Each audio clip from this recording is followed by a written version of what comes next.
Jubilee hills PS లో కేటీఆర్ విచారణకు హాజరయ్యారు. ఈ నేపథ్యంలో హరీష్ రావు మాట్లాడారు. ఉద్దేశపూర్వకంగా ప్రభుత్వం బీఆర్ఎస్ నేతలను వేధించిందని మాజీ మంత్రి హరీష్ రావు అన్నారు. ఇది రాజకీయ ప్రేరేపితమైన కేసు అని చెప్పారు.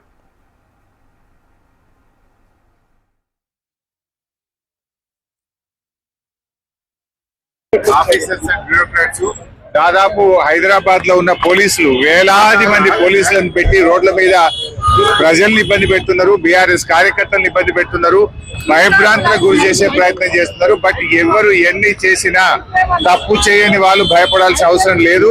మేము తప్పు చేయలేదు. ఇది కేవలం రాజకీయ ప్రేరేపితమైన కేసు. రాజకీయ కోణములో కుట్రతో ఉద్దేశపూర్వకంగా బీఆర్ఎస్ నాయకులను ఇబ్బంది పెట్టాలని రేవంత్ రెడ్డి చేస్తున్న ఒక దుష్ట పన్నాగం. అందువల్ల ఇలా కేటీఆర్ గారు ఈరోజు ధైర్యంగా వెళ్లారు.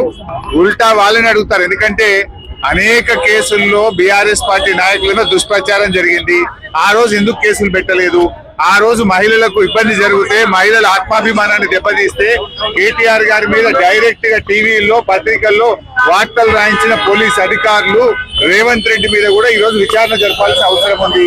అన్ని విషయాలు కూడా బయటకు రావాలి. కావాలని రిటైర్మెంట్ కు దగ్గరగా ఉన్న అధికారులను సిట్ లో పెట్టి రిటైర్మెంట్ కు దగ్గరగా ఉన్న అధికారులను ఉపయోగించి ఇవాళ మా మీద రకరకాల ప్రయత్నాలు చేస్తున్నారు.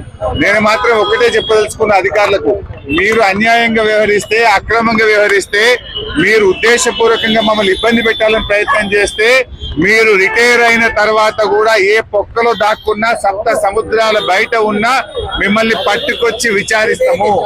ఎవరిని వదిలిపెట్టే ప్రశ్నే లేదు. చట్టాన్ని అతిక్రమించినా, న్యాయబద్ధంగా వ్యవహరించకపోయినా, ఉద్దేశపూర్వకంగా తప్పుడు ప్రచారం చేసినా, తప్పుడు లీకులు ఇచ్చిన పోలీస్ అధికారులను వదిలిపెట్టే ప్రశ్నే లేదు.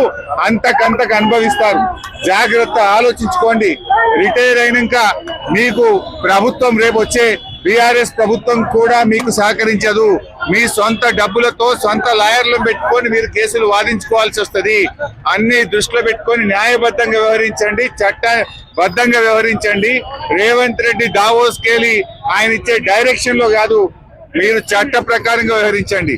దావోస్ నుంచో, సిపి నుంచో, ఇంకొకరి నుంచో తప్పుడు సూచనలు, వాళ్ళు ఇచ్చే ఆదేశాలను మీరు పాటించి చట్టాన్ని అతిక్రమిస్తే మాత్రం దానికి మీరే బాధ్యత వహించాల్సి వస్తుందని హెచ్చరిస్తా ఉన్నాం.